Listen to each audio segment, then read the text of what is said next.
Welcome to the ADHD Mums Podcast, a safe place for everyday Australian mums to discuss their struggles with ADHD, motherhood, and life. Today we have Alana Mannix, and she's here today to talk about co-parenting. And this topic was Alana's idea, but I thought, wow, there is something that I don't know a lot about because I'm happily in a relationship, which is absolutely, I'm very lucky, but also I have to work really hard at it. So it's not necessarily luck. But there's a lot of people that DM me about co-parenting children that do have additional needs and then the disagreements that can come from that. Welcome to you, Alana. Hello, thank you. It's really nice to be here. Really nice. I am going to put you on the spot. Do you have a ADHD mum fail with no notice that you would like to share at all? Anything that you've done, don't stress. If you don't have anything, Okay.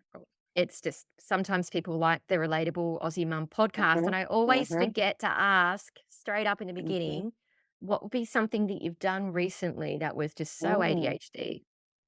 One that I do, I overplan. And for my youngest, who's ADHD, ASD, he has like a limit of maybe 2 hours of being out in the world. And I just plan a whole day because it'll be fun. Go with my kids. Yeah, let's spend some quality time together doing this. And it turns to shit because my youngest can only handle 2 hours and I've planned a whole day. And it's like, oh, come on. And this is my fail. I forget he has a time limit. And my frustration is, oh, I want to stay, I want to have fun with you. But his need is, no, we're done. And my fun is at home in my room playing with Lego. So I have to remember that my idea of fun with the kids is not their idea of fun all the time. Wow. Let's go on just a very small tangent. And this is a bit of a problem because we're going to start tangenting in the first 2 minutes. So I don't know how we're going to go with this. But so Alana was telling me before we started pressing record how much of a fan she is of the podcast and how relatable it is. And anyway, I just listened to Alana talk and I was like, wow, we are so similar. I actually am hardcore relating to what you just said. I can see why you love the podcast. It's a little bit like your problems and my problems. That's so what I do. I was just wanting to Mm. sidebar for a second. Are you diagnosed and medicated? Yes, I am. Yes. Okay. Yes. So have you found, because I used to do that really bad too. I would plan 3 activities on a Saturday and then wonder why everyone like lost their shit halfway through the first one. But being medicated, I am able to stop a little bit more and then I'm less impulsive with my planning. Has that changed or improved at all for you? I would say taking the medication has made me more aware. I think taking medication is not the magic be all to end all, but I can now be a bit in my mind and go, okay, what do we want to do today? I know he hasn't had a lot of sleep. I know that he has had a lot of sleep. I know that he's in a good mood. I know there's not, so I do have that space to plan better. Sometimes it goes out the window because I I'm get a bit the excited. same I'm like, too. oh, this is on, let's go, yay, and spontaneous. And then I wonder why everyone's grumpy on the ride home and no one's happy. Oh, because no one wanted to do that except for me. Yeah, and it's like transitioning in and out. I think I'm a little bit better at it, but my hubby, he's probably a little bit less identifying the storm before it happens. Whereas Mm, I can see it happening and now medicated Jane can get up and go, but he's less able to see the storm coming. mm, However, he also can handle the storm better. So when he does create a storm, he's mm, like, okay, I'm just going to sort this out. Whereas I'm like, oh my God, I actually mm. cannot cope with The all world's 3 ending. running now. Anyway, let's move on to topic. I just had to ask you that question about your planning because I do that too. Back to co-parenting. Alana this is her words, not mine. I would not call you an ordinary mum, but I said myself, no, it's funny because Yeah. you don't want to say normal, you don't want to say regular, like we're all a bit out of the box, but you're as ordinary as they come in this space. You're not a celebrity. We're not talking about non-relatable things with people living in their $10 million house in Byron Bay with multiple nannies. We're talking about an ordinary Yep. Aussie mum who has 2 children. How old are your children, Alana? They are 10 and 12, but they're turning 11 and 13 this year. Okay, great. And both of them are neurodiverse. I generally don't disclose full diagnoses about who's what, but we can say that they are neurodiverse, both of them, Mm-hmm. Yep. and that you are neurodiverse yourself. Do you Yes. want to disclose what? Yeah, Um, I'm happy to. yeah, you go for it. I've got Mhm. it down here that you have ADHD, generalized anxiety, and binge eating disorder. I've got down here that you work full time. What is it that you do full time? I work in the public sector. It's a financial customer service role.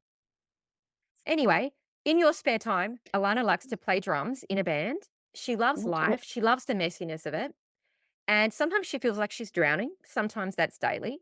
And Alana says to her boys that every day is a fresh start. Let's leave today's shit show in the past and move on. Wow. I can only say those words. I don't actually do that. Do you reckon you actually do that? Oh, yeah. You know who is really good at doing that? My partner. That's where I Uh, got it from. We can have the most like horrendous day. Like it will be doors slamming, name calling, swearing, things being thrown, holes in the wall. And it's just, I'm in the corner in the fetal position. My kids are crying and he's just, what the hell? And I'm like, oh my God, it's over. Everything's over. He'll wake up the next morning. Good morning, sweetie. And I'm just like, what? So yeah, he has said every day's a fresh day. Leave yesterday. It's done. We can't change it. I went up to equine therapy recently with my kids. And anyway, they wouldn't go in. It was a whole thing that makes you just, like, honestly, it was so painful. I ended up having to go into the therapy with them, which I didn't want to do. And Mm, we were there, and I basically had to participate in the therapy session, which was fun while it lasted, but I was a little tired at the end of it. This is after mm, school. And they did this thing, and it was like, if you could be anyone in the world, who would you be? And it was such a great mm, question. And I sat back and I was like, who would I be? My husband. That's mm. who I'd be. I was like, he has a sweet setup and his attitude is just so much better than mine, like in terms of leaving things in the past, waking up. He's always pretty happy. I call him like a Labrador. He's just always Yep. bouncing around. Everyone loves him. He just never too Mhm. fazed by things. And he just takes things in his stride. And I'm like, how does he do that? Yep, that sounds exactly like my partner, who's not neurodivergent. So he's neurotypical. When you just said, who would I want to be? Anyone in the world? Mm. I just thought of my dog. I want to be my dog. Ah, that's it. Yeah. You know what? Yeah. They live a good life. Oh, he has the best life. Yeah, actually, we have this cat that lives with us. It's not actually our cat, it's the neighbor's cat. And he takes advantage of my ADHD all the time. He just always pretends that he hasn't been fed, and I just don't know. Then I feel bad for him and I just feed him again. And my hubby, no wonder he won't leave. You feed him like 6 times a day. And I'm like, Mm. oh, it's very confusing. He keeps acting like he's starving, and I assume I've forgotten. Yep. When the kids get loud and too much, our dog just goes to the other end of the house or he goes under the house. And when everyone's calmed down, he goes, has everyone calmed down? Okay, I'll come back now. Oh, he needs to step it up as a therapy dog. Why is he just leaving when everyone needs him? Uh, Can't he he go in does there and knock so. us? Look, he sleeps on their bed when they're having a rough night, but it's the yelling he doesn't like. He's too loud. Goodbye. I'm desperate to get one of those like golden retriever dogs that don't make it as a guide dog. That's all I want. Yeah. I Yep. just want one of those Yep. that's well trained because Mm-hmm. ADHD mums probably don't have time to train a puppy. I'd have No. that mental dog. I reckon it'd be Mm. like, this is a great companion dog litter. I'd end up with the one that is psychotic and then I Mm-hmm. would train it and then I'd have a psycho dog, I reckon. Yeah, our dog, his name's Buff. He's a rescue dog, and we got him when he was about 4. We're already trained. I, on purpose, did not want to get a puppy because, yeah, I don't have time for that. He's like the therapy dog of the house. He just sits by your side, and when the boys are upset, I'm like, go and give Buff a cuddle, and they'll cuddle him, and he'll lean into them. So, except for yelling, it's the yelling. He's, nope, I'm out. Let's get back to co-parenting. You've Mm-hmm. got 2 boys and Yes. you made a decision at some point, obviously, that you guys were not going to be together anymore. Can you tell Mm. us a bit about what led up to that, how that happened, and then where you're at now? My boys were quite young. So my eldest was born in 2011. We lived in another state and it was just myself and my ex-husband, not a lot of family. Being mum was hard. I took it on board. He hardly slept or anything like that. When he was 1, we decided to move to Queensland because our family are up here. And by that time, I was pregnant with our second. I was so sick. Like the pregnancies where I was ill from go to woe and emotional and a lot of relationship strain with moving and jobs and stuff. And then when our youngest was born in 2013, I'd already emotionally left the marriage. We were married because I could see that I wasn't getting the support. And this is my opinion. I wasn't getting the support that I needed as a mother from my partner. And I asked for it numerous times. I guess even when I was pregnant with my youngest, I emotionally had left that marriage and it just went from there. My youngest, he was 1 and we separated maybe when he was about 15 or 18 months old. So they were very young. And for about maybe a year and a half, they were with me pretty much full time. And they saw their dad on the weekends and whenever he could. And we had a reasonable relationship at that time. We weren't best of mates, but we were okay. And then in 2016, he remarried, and then we started having 50-50 shared care. So when the 50-50 shared care came into play, that's when the difficulties started. And it was first brought to my attention when my eldest was in kindergarten. And lovely kindy teacher pulled me aside and she said, look, Alana, I think there's some problems. He's struggling here and here. And at that time, I'm like, oh, she's in kindergarten. He's a boy. Just let him be a boy. I was that free range mum. Oh, let him eat dirt. Let him be rough. He doesn't want to sit down. Of course he doesn't want to sit down. So I didn't really take any notice of that. I was like, well, thank you. And I'll take that on board. Prep, same thing happened.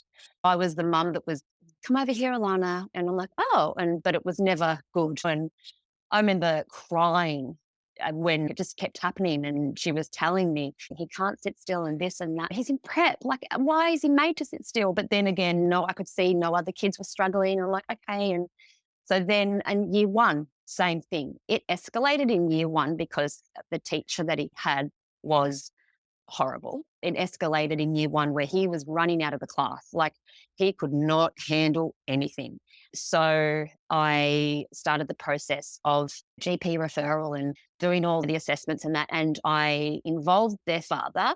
I said, this is what's happening. And his point of view was like, oh, he's just a boy, blah, blah, blah. And I'm like, oh, here's the form. Can you please fill it out at the very start? That massive one they give you. So eventually when I did it, by that time it was year two. And he had a beautiful teacher in year two. She was a lot more understanding. I think she could probably see he was being suspended in year two. Who gets suspended in year two? And I went through the public system because I felt like I could manage it. And I clearly remember seeing my GP with the school's assessment, my assessment, and Dad's assessment.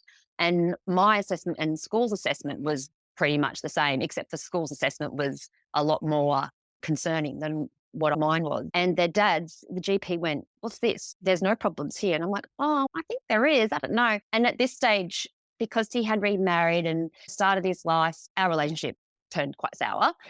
Things happen. And the communication between the two of us non-existent, basically. From that point on, it was just me constantly advocating, making appointments, going to the school, picking kids up from the school. And so my youngest, he's just a year behind. So he was in prep.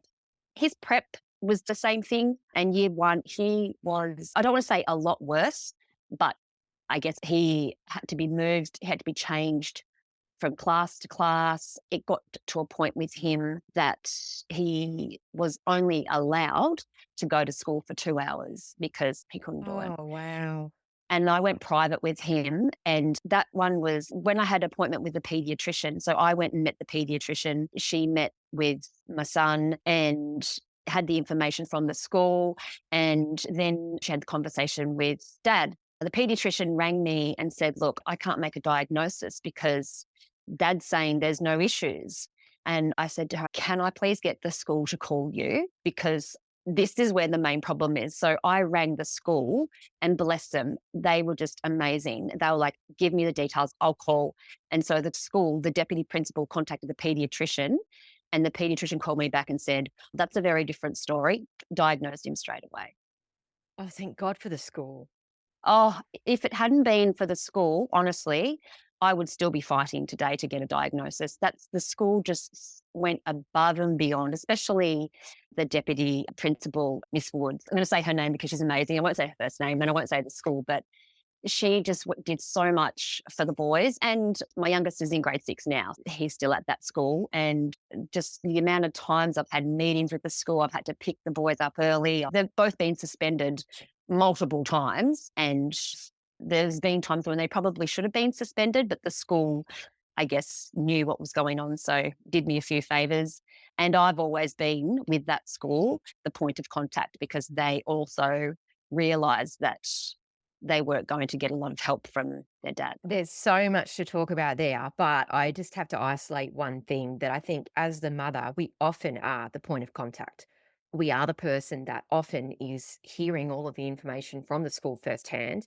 We are mm, often on the ground there, seeing whatever disruptive behavior possibly your child has done. I remember one of my kids hit another kid with a stick, and I was mm. the one that saw the blood on this little girl's Oh. face. But then if you tell someone about it later, it doesn't seem as bad because it's like you didn't actually see it. You didn't see the look on everyone's faces. So Mm, it is easier to put your head in the sand and be like, there's no issues. If you're not actually hearing all of the information, then mm, maybe there's a bit of gaslighting. Oh, Alana's a bit over the top, isn't she? It's not mm, that bad mm, when I go there. And what I've mm, noticed is that when my hubby does a pickup, he doesn't get information. They hold it. They hold and mm, wait for me. And they just don't even bother. I don't know if it's a gender thing or what it is, but they actually just don't. Even if he does drop off, they will take their child off him, say hello, and then go inside and mm. call me. I'm actually at work. He's there. I think teachers, this is a whole nother subject. I think they're really ill prepared for our kids that need that extra support. And I think that if they can zone in on a parent who they know is going to be supportive and helpful, that's the parent they'll zone in on and just be like, okay, like, there's no point talking to that parent because A, they don't think there's a problem, or B, they don't do anything. So this is the one that action stuff. This is the one that gets stuff done.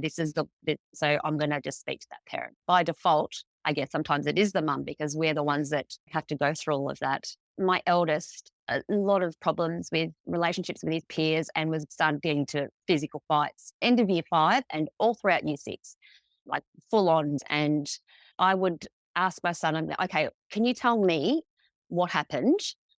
And I want to know your point of view. You explain it to me. And I would always say, yep, listen. And I wouldn't interject. I'd just say, I want to hear from your point of view what happened. And he would tell me. Then I would go to the school and I'd go, okay, what's happened? What are the reports? Who saw it? Who didn't see it? And it was always a very different story. Like my son told me 20% of what happened, and that 20% was him always being the victim. But the 80%, there was a lot of backstory. Like he might have started something and it might have been very small and something was said back to him. And because he definitely has RSD, so he would hold on to stuff and blah, blah, blah. And there was a massive fight. But that was because initially my son said something to the person who just, and didn't let it go. And so that kid acted out.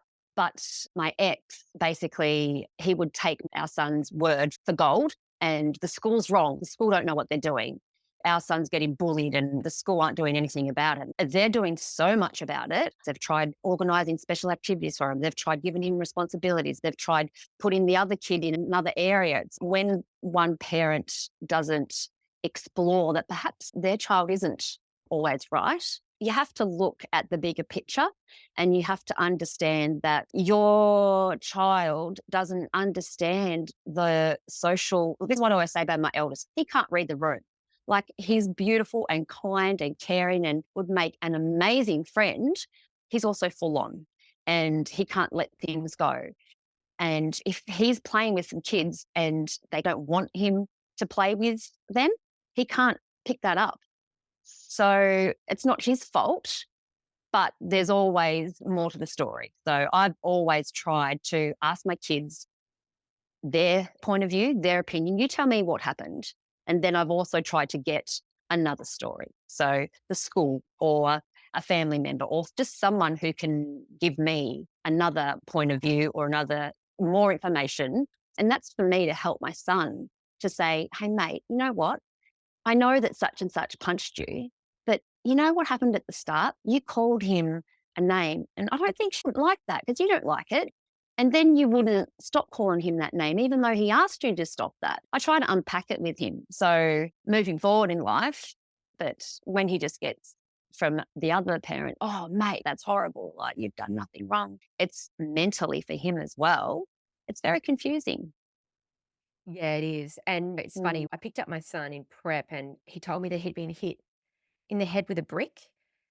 And I was like, oh, he's 5 or 6 or whatever. That's a bit rough. Anyway, mm, as I was going in, because I had a couple of kids, I was going in there anyway. Teacher came up and I was thinking, I think I need to address this. 'Cause this could have been dangerous. This is a head injury. Anyway, mm, turns out he had been poking this little girl, like physically poking her for such a mm, long period. She said, if you mm, keep doing that, I'm going to hit you with this wooden brick thing that they were playing with, and he kept doing it. And so she stood up and hit him over the head. And Not okay, but I mean, not yeah, that's okay, but, like, it's like, I can see she gave him warning, he continued to yeah, do it, he was yeah, told not to yep, do it. So my mm, reaction was like, "Maybe you deserve that," which the school mm, was so nice, they're like, "Oh, nobody deserves to be physically punished." And I was like, "He needs to learn that if you're gonna continue to antagonize people, they might yep, stand up and hit you in the face." But yep, when we came home, the message that we gave him was it's not okay to physically poke after you've been mm, told repeatedly and warned mm, to continue to mm, do it. And that would be super confusing if you had another parent there going, she shouldn't have hit you with that. You can do whatever you like. I can't even mm, imagine because he still can't get that he's done anything mm. wrong with two parents and a teacher telling him. So if he had somebody outside of that going, mate, you're fine. That was her fault. She shouldn't have done that. He would be latch into that so bad. Mhm. And to be honest, Jane, this is the ongoing struggle. Like he's in year 7 now, doing really great at school because he wants to learn. Both my boys, they're super smart and love learning. I guess we still have 50-50 shared care. And every week I have to unpack so much mentally with them. It's at least 24 to 48 hours before they're in a headspace of, oh, I can't do what I want when I want and I'm entitled. Mentally for them, it's getting a lot more challenging because they see the difference in the parenting styles. You know what? Dad's house, dad's rules. I have no control over what happens at dad's place. What dad says, that's for you and dad to speak about. And I learned the hard way that I have no control over that. My youngest, he's very street smart. He's a lot more kind of street smart and he knows when the wool is trying to be pulled over his eyes. And he's, no, that's not true. But my eldest his dad is a superhero. And I don't want him to not think that because for me, it's very important for the boys to have a close relationship with their dad. But it's detrimental to their mental health when the support that they need or the guidance that they need is only available to them 50% of the time. Yeah, and with kids that are neurodiverse too, we know that they cling to structure, Mm, scaffolding from a parent. We know that their outcomes are better if mm, they have very consistent structures and rules, and things that are a little bit chaotic can affect them. However, in saying that, there is firm structure because it's dad's house, dad rules, your house, your rules. It's not like it's a yeah. chaotic environment where it's anything goes at this point. But that would be really confusing for them. How have you gone? Are you able to try any medication? Is that on the cards or is that just an out? No, they're medicated because at the very start, we did a trial for my youngest after the pediatrician was like, oh, this is because it was a trial and the medication was given at school. So that was how I simply just got the medication. I signed that medical form to administer and I handed it over to school because it was administered during school hours. So it didn't go down well.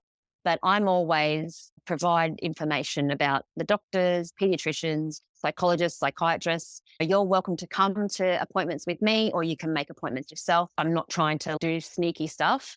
I guess my motto is work smarter, not harder. So I've had to do things in a way for the benefit of my children that doesn't look like it's coming from me, if that makes sense. Because if I say, oh, this is happening or this is what it's roadblock. Whereas if I say, this is the pediatrician, please call them and you can speak to them if you've got any concerns or here's the details, then I'm cutting myself out of it appearing like I'm making the decision. Like I'm taking the kids to the appointments because he's not. And now, because it was immediate with my youngest, he started on Ritalin. Within a week, it was just amazing. He just turned around in school. Like he could sit and do his work for the first time, like basic stuff.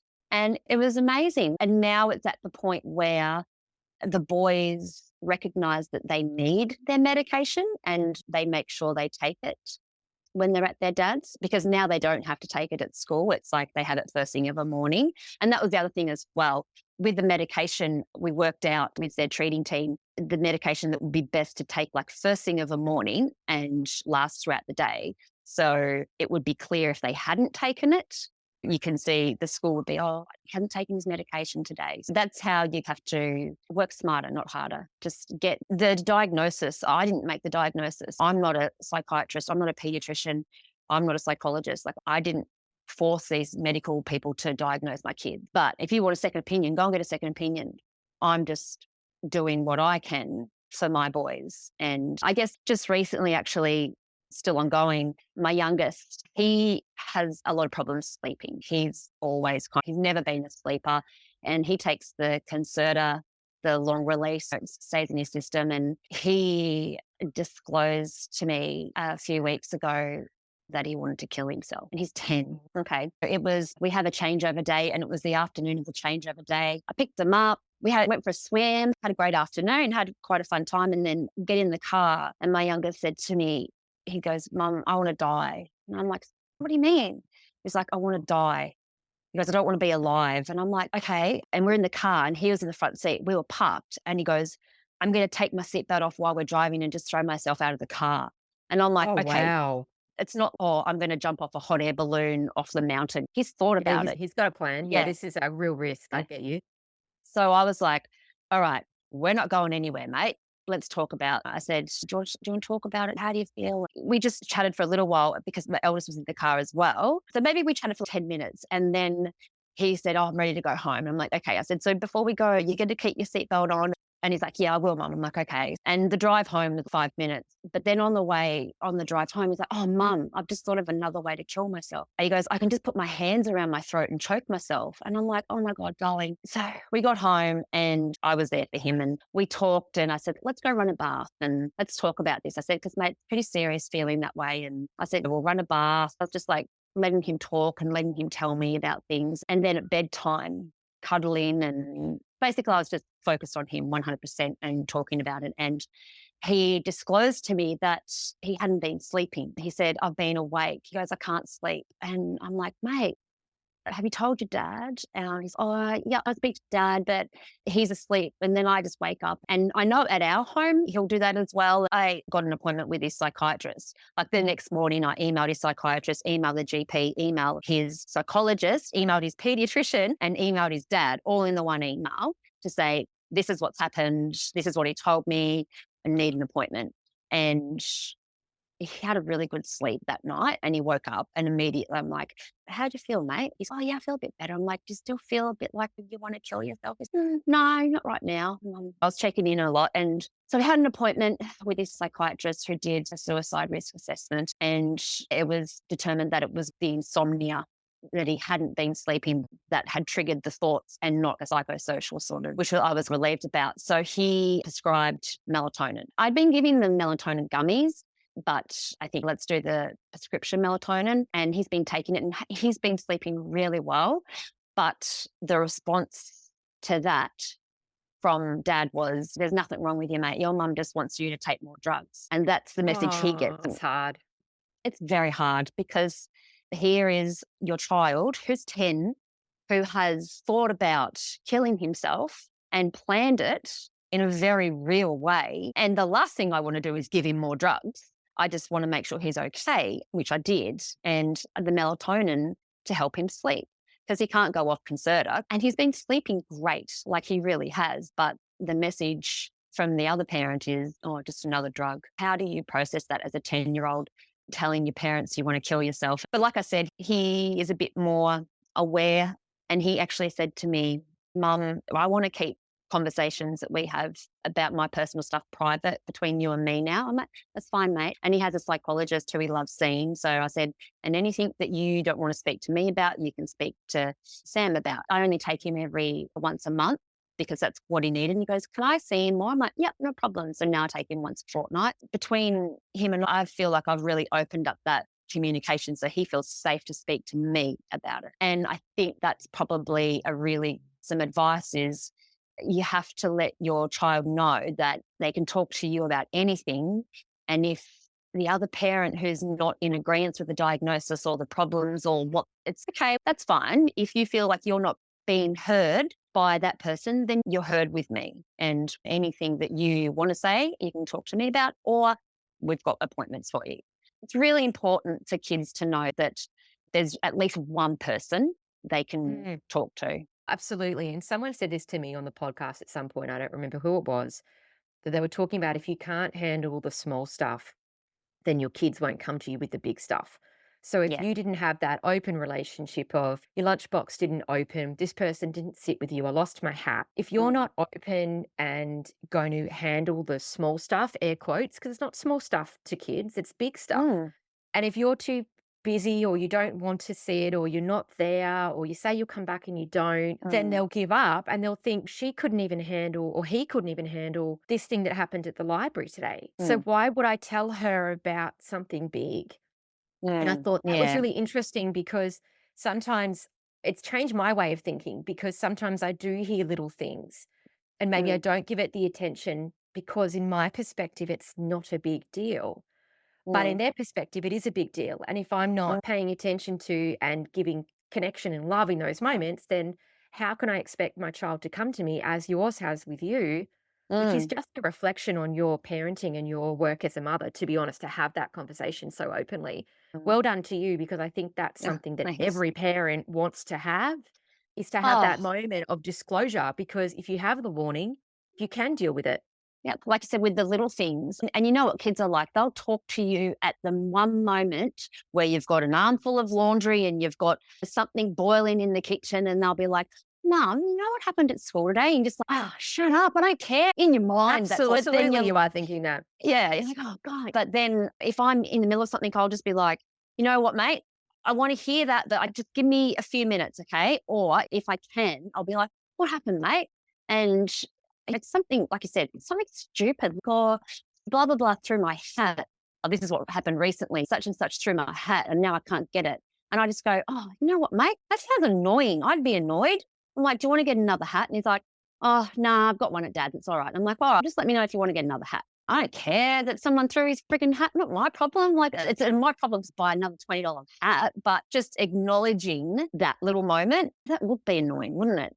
And it's so hard to. And look, trust me, I'm far from that mum with the baked cookies coming out and no, everything's rosy. But I do understand more the importance of having those little moments and the bigger moments. And I tell my kids, guys, I respect you as a person. You have your own thoughts, your own opinions. There's things that you like that I don't like. There's things that I like that you don't like. And there's things that you do that I don't want to be involved in. And there's things that I don't want you to be involved in. We all have to respect everyone's opinions and point of views. And I don't want them to be just a cookie cutter of me and do what I do and say what I say and think how I think. And I always tell them that it's important that if someone is saying something that you don't agree with or it's not your opinion, you don't have to do it just to make that person happy. It's not your responsibility to make your mum or dad happy. It's not your responsibility if your mum and dad are upset to make sure that they feel better. Sure, I'll give them a hug if they want to. And I do that so it can transition to the other home because I know there's a lot of, they don't want to do something because they don't want to upset dad. And it's like, mate, you know what? If it's a rule and if it's important and if someone's in danger, then you have to listen to your dad. But if it's your opinion or you're allowed to say something, as long as it's not rude or disrespectful, and you're allowed to say, oh, no, dad, I actually don't want to do that. Or, oh, yeah, dad, I do. Like you can have a voice. And they're at that age now where it's 10 and 12. I'm trying to encourage them. And what I do with them is I give them scenarios with their friends. I'm like, you know what? If your friend asked you to be really mean to someone or hit them, would you do it just because your friend asked you to? And they're like, no. And I'm like, okay, yeah, good. Or that's you having your own opinion and your own thought. The circle of control. Yes. We're big. I've got the circle of control printed up in their bedroom. This is what you're Mm. in control of. You're in control of your words, your actions, your behavior, your feelings. You're not in control of what other people say or what other people do. It's so interesting that you brought that up because I was about to ask you about the attitude and the way that you look at the situation. And I was actually going to say to you, have you ever done any of the circle control stuff? And I was Mm, trying to figure out whether you'd learnt it and were doing it or whether you were just doing it because I really struggle with control and wanting to control situations. And if mm, I don't have control, it drives me mad. So mm, I'm just trying to put myself in your shoes and having mm, 50% care of your children in something that you can't control. That could mm, either drive you completely mad mm, or you can be where you're at because you've managed to let it go, isolate it. That happens there. That's okay. I can only do this here. Whereas Mm, I think I would be consumed by what goes mm, on over there and then mm. not be able to move forward. How have you gotten to that point? Because it did consume me. I'm still not, to be honest, when you were talking about that, I feel so emotional because I hate it. I hate not being there for my kids when they need me. And I hate that I can't guide them in a way that they need. And I struggle with it a lot, but I can't do anything about it. So I have to swallow it. I have to just go, okay, I can't do anything about it. What can I do is when they're with me, I can make it count. After the boys got diagnosed, I had never ever once thought about ADHD in my life. There was naughty kids at school and I was like, oh, they've got issues. And that was all I thought about it. And then when my boys got diagnosed and going through that process, I'm pretty sure so many parents just went, oh, wow, this is me. And then I went down the path of getting diagnosed myself, and which of course I was diagnosed. And I don't even think I had myself fully processed that because my kids are my focus. So I'm like, okay, cool, I've got ADHD. My kids need me. And I think it was probably, I started doing therapy. I'm like, oh, okay, we'll go to therapy. Because the last 4 times I've been with 4 different people helped before, but it didn't. And I got to a point where I couldn't cope and I was having panic attacks.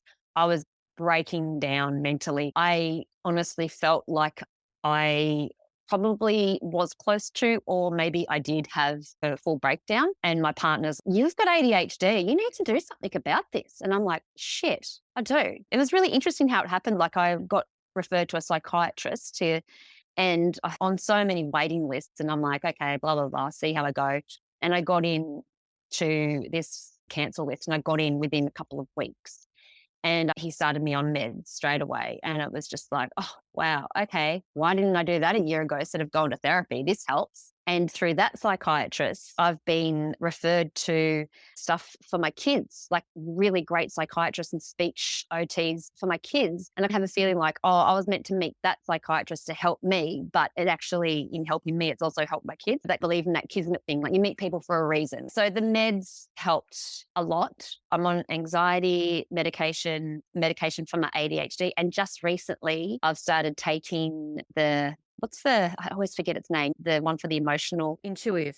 I've heard great things intuitive. about intuitive. And I've just, because I'm still like, which way on the seesaw am I today? That's how I was feeling. It's still overwhelming for me. And I'm still dealing with this same shit on a weekly basis because the boys have also just last year been diagnosed with ASD. So again, it was that whole process again. But I had an amazing psychiatrist. It was so clear. And I said to him, what if there's pushback with the diagnosis? And he said, oh, we can have second opinions or they can speak to me. He goes, but essentially my diagnosis is recognized. And if there's any issue, then it's actually considered a form of child abuse. And I'm like, oh, okay, hold on. We're not going down that end. But he was 100% behind me. And that helped. For the first time since this whole process, I have just started to feel like I have the medical side on the psychiatrist on my team. With my eldest, his pediatrician, because there was the issue with the disagreements in diagnosis, the pediatrician would always speak to me, speak to the dad before making a final decision. And if the dad didn't agree, then he wouldn't go ahead with it. And that was a constant struggle. The last time I spoke to him, I was on the phone crying, begging him to just trial an increase to medication. I'm like, please, he needs it. He's just really struggling. Can we just trial it? And I was literally crying and begging on the phone and he agreed to it. Psychiatrist who I've just gone to see, he had an assessment. We talked about it. He goes, your eldest, he needs an increase in his medication. I'll just do it for you now. I'm like, my God, what? What? You don't, Wow. you'll just do it now. And he goes, oh, well, I can clearly see that there's a lot of struggles and the school has sent me this. Just try and increase the medication. It was like my world changed. It was really a great moment. However long I'd spent the past 7 years battling, Yes. and it was seen straight away. The only thing that this would make the situation worse would be is if you had a daughter that was highly masking and camouflaging. You've got the school here, right? You've got them, and I think Mm, they sound great. And there's obviously mm, clear behavioral, and obviously they're on board because they probably want the best for your kids, we would hope.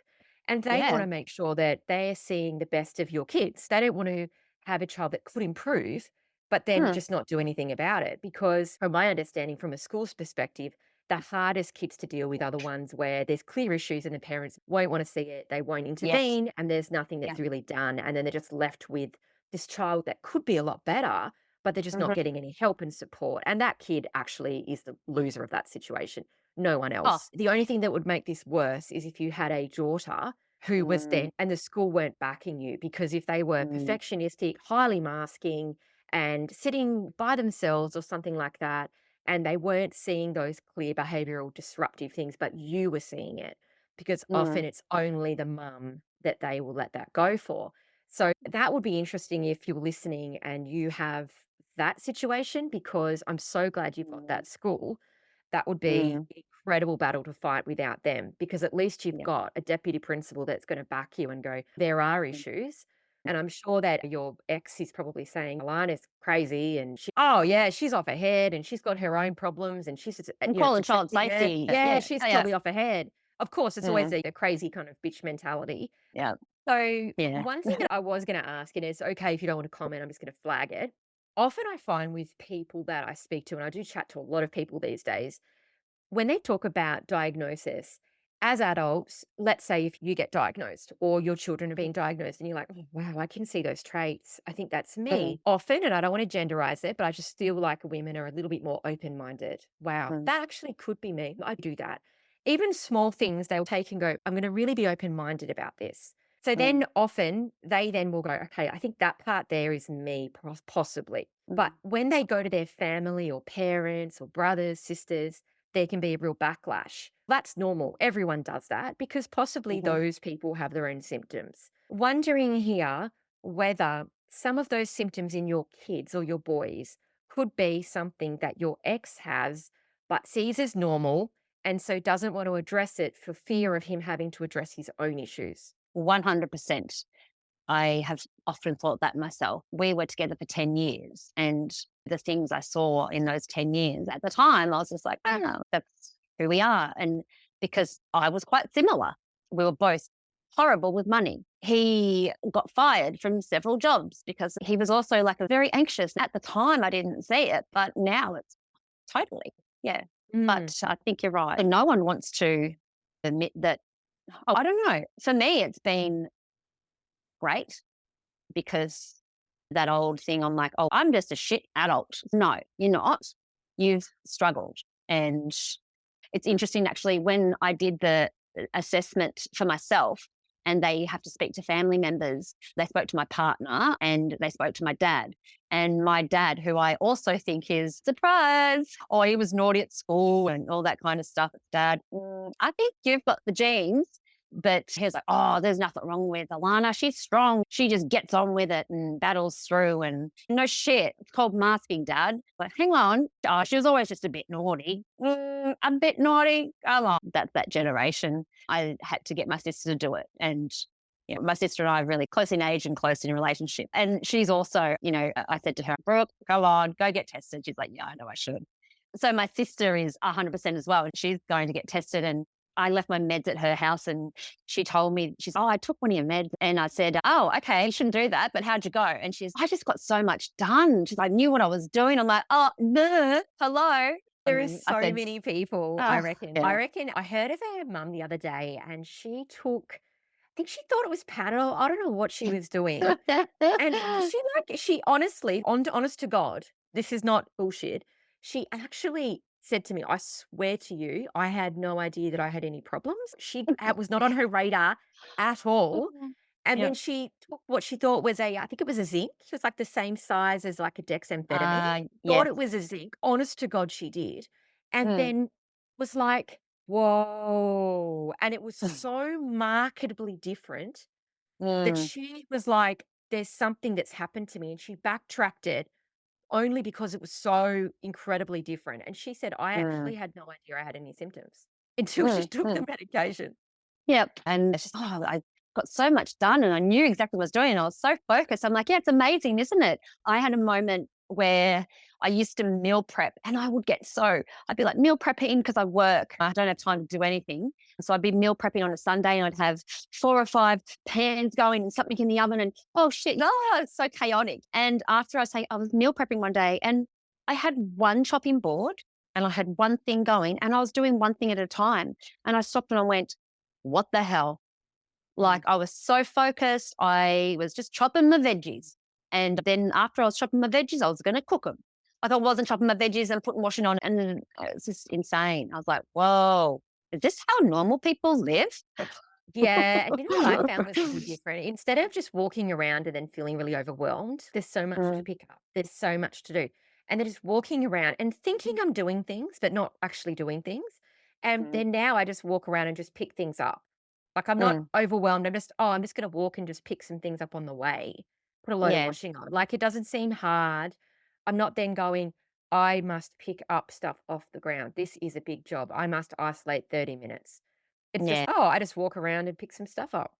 Yeah. And for me, it's actually, I don't stop doing the things that multitasking or interrupting or that. I don't stop doing the things, my ADHD things.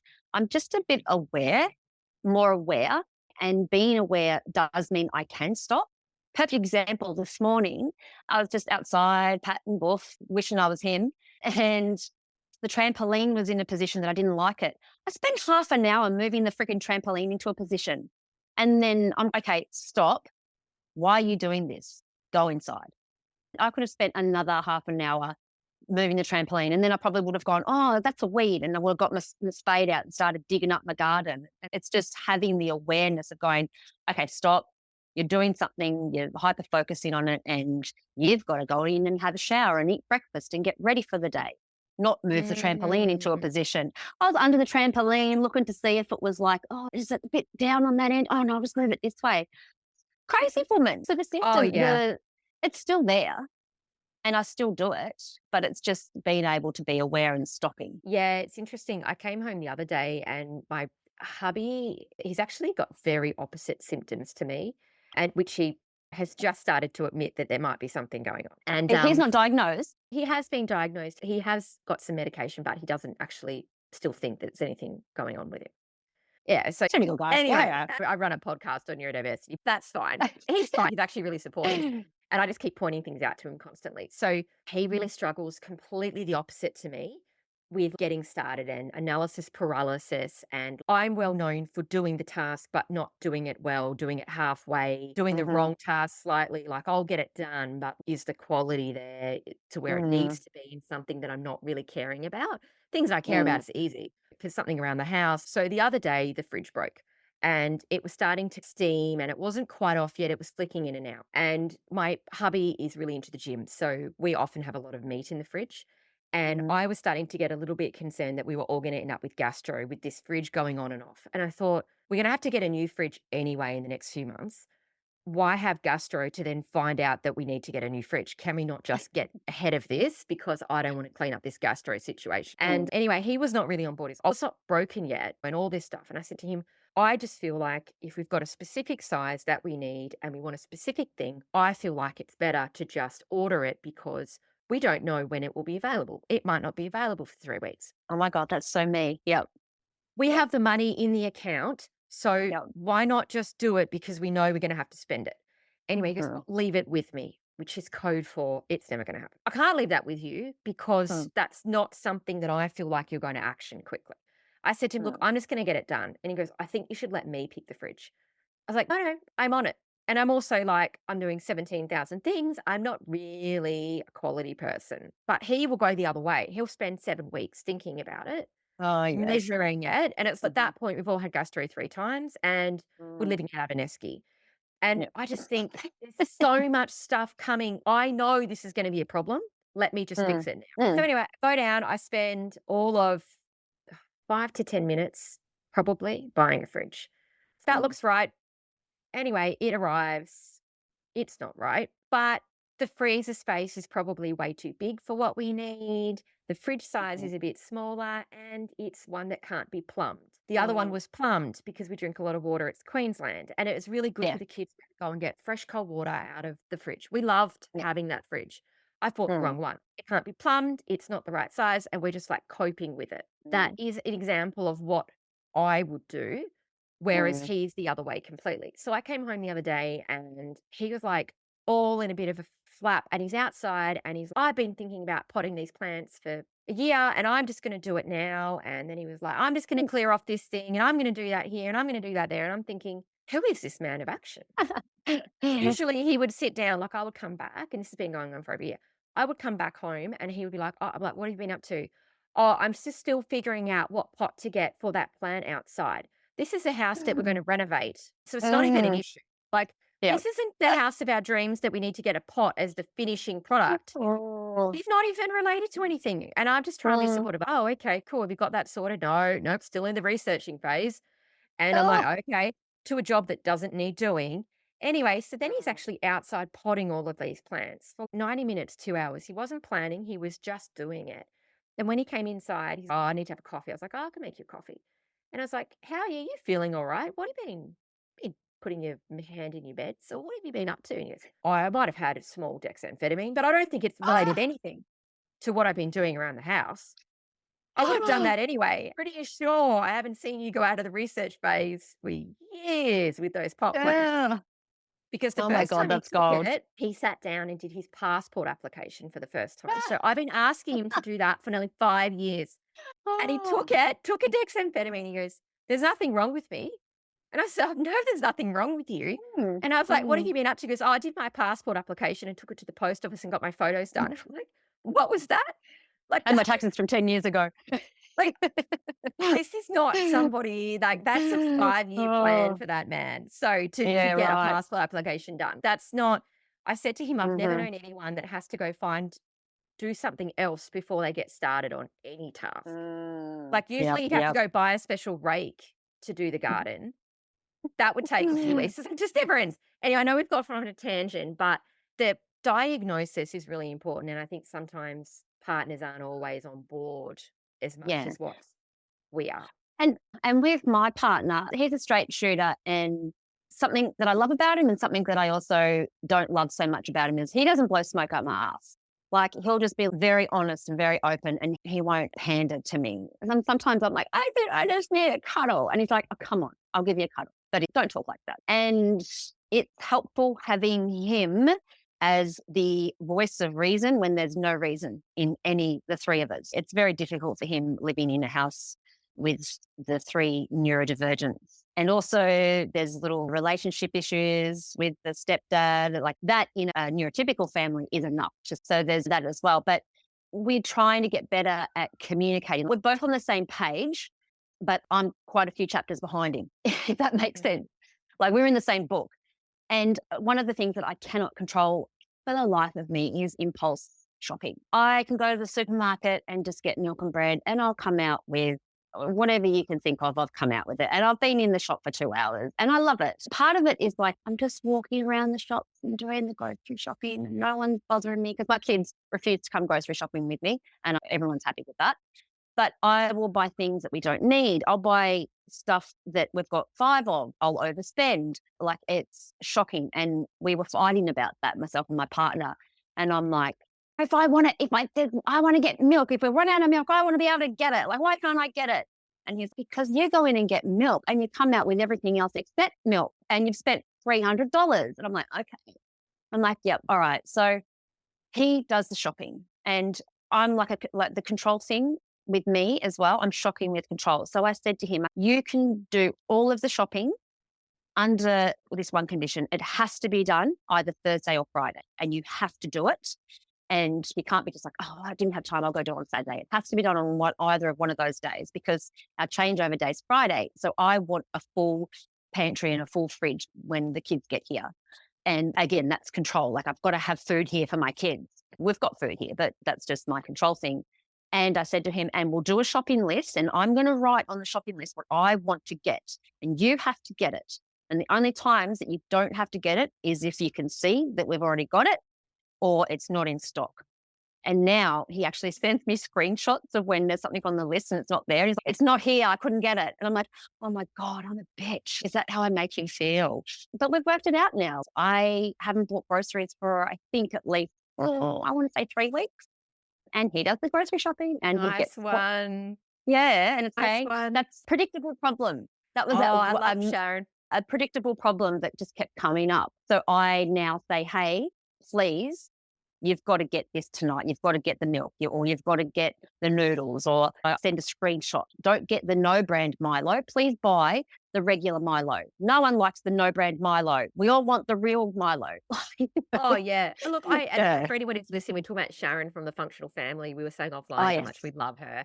That is so funny. I said to my hubby's really into the gym and he loves his protein, and I'm not an attention to detail person. So he sent me that, I really need you to get me some protein. I need it. I need you to go and get it. And he had a really busy day. And I was fine with that. He helps me out. That was not a problem.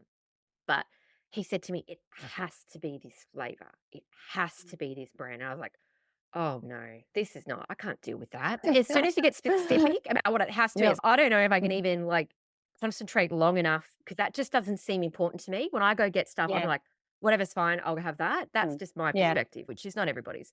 And anyway, the other day I went there and I actually had to send him a picture of the fact that the flavor was gone, because I was like, I've actually asked somebody, they've taken it and there's a hole where the one is. I'm going to get the one next to it, but I was trying to get the one that you wanted. Like, I actually Yep. took a photo of it. It's like, I want you to know that I tried so hard and I'm not Mm, making up a mhm, lie that it wasn't mhm. Yeah, that's how my partner's like with me. Like, there wasn't any sparkling water. Here's the there. Yeah. picture. Yeah. Because if Oh my there's someone God. specific and there's Where's someone the not, sparkling water? Like, oh, totally. you're biased, you know. Totally. Because here's But the person yeah. that would be like, you didn't ask anyone, did you? It was probably right in front of you and you didn't see it. No, I Mm, mm, absolutely tried my mm. hardest. So bless your part. Uh, That's so funny. Do you have anything uh, that you would like to add that you oh, haven't said yet? coming from a point of view of offering advice to other parents who are co-parenting and it's difficult, just always get documented evidence. Ask the school to do reports. Say, oh, the kid's having issues. I need to take them. If I've got to take them to a GP or whatever, can you please do an assessment? Can you please sit with them for a day or whatever and write a full report? Because that's documented evidence. So always get documented evidence in any way that you can. Don't be afraid to ask the school. Say, hey, I'm on your side. We both want the same outcome. You don't want my child to be disrupting constantly and I want to help them. And always be open. For example, tell your ex-partner, say, this is the doctor, this is the pediatrician, this is the person. You are more than welcome to speak to them. You're more than welcome to come to an appointment. You're more than welcome to provide. Put it on them. Like, you're not in control of what they do, your partner does, but you can give them the information if they want to speak to any of the medical side of it. So don't hide stuff and just be like, I'm taking my kid to a psychiatrist and you're more than welcome to make your own appointment. Or you can come to my appointment if you want to. I think your third party approach is really clever, because you don't want it to Mm, be like, I am the mother, I am saying this. mm, It's a mm. quick way to upset somebody. Oh, it's never I. Can I give Yeah. you also a little sneaky bit of information that my lawyer told me when communicating Mm. with another person? Because, and we all deal like this with day to day, always end it with, does that suit you? Tell them what you're going to do or tell them what you'd like to do and end it with, does that suit you? Because you're leaving it open for them to either respond, or how they respond, that's out of your control, but you're giving them an opportunity to respond. You're not just saying, this is what I'm doing, suck it. Yeah, I agree. It's interesting because my hubby sometimes is a bit of an ultimatum person. I think it's just probably an older school way of parenting. Eat your dinner or you don't get dessert. How many of us have heard that? That's just standard things that people say. Yeah. And I said to him the other day, with neurodiverse kids, giving them an ultimatum can actually really get their back up. And he couldn't Mm, understand what I was saying. And then I said to him, how do you feel if I said to you, if you don't bring the bread home, then you can't sleep here tonight? Does that mm, make you want to bring the bread home? And he's like, no. mm, And so if you give someone a hardcore ultimatum with a high value object like an ice cream, then how do you expect them to sit there nicely and mm, calmly and talking about their day when you've just given them a pretty forceful ultimatum?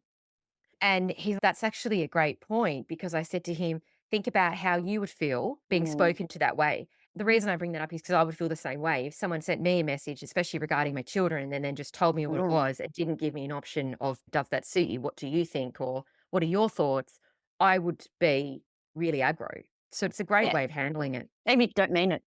Oh, no, you don't mean Maybe, it. yeah, I don't care if it suits them or not, but I'm going to let them think that I care. because that's the benefit of my child. I care whether we like it or not. He's the dad and I'm the mum, but it just makes communication easier. Yeah, I agree. And I think you've given some Mm. real words of wisdom there, because I can imagine in the beginning you probably were highly emotional. This is it or that, and obviously handling things different, communicating differently takes the Mm, emotion out of it. And talking about facts, the pediatrician has recommended this.